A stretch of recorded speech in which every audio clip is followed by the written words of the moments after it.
সামনে দেখেন আমাদের মোজাম্মেল, আমাদের একটা শুটিং হবে, তার জন্য সত্যি সত্যি সে ছাত্র সেজে গেছে ভিডিও বানানোর জন্য। আমাদের ওই যে বাইক দেখতেছেন, বাইক নিয়ে একটা ভিডিও হবে। এই যে আমাদের ক্যামেরাম্যান ওই যে রিপন ভাই, আমাদের এখানে সুন্দর একটা ভিডিও হবে রিস্টার 420 শর্টসের পক্ষ থেকে। আসলে আমাদের দেশের মানুষ, আমরাই মানুষের ঘুষ খাওয়ান শিখেছে কে?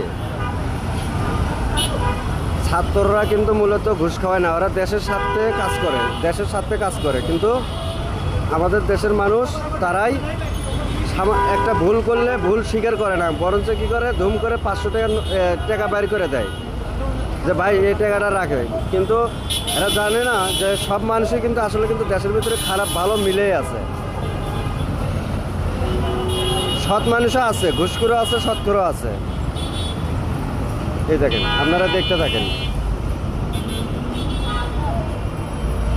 এই যে শুরু হয়ে গেছে।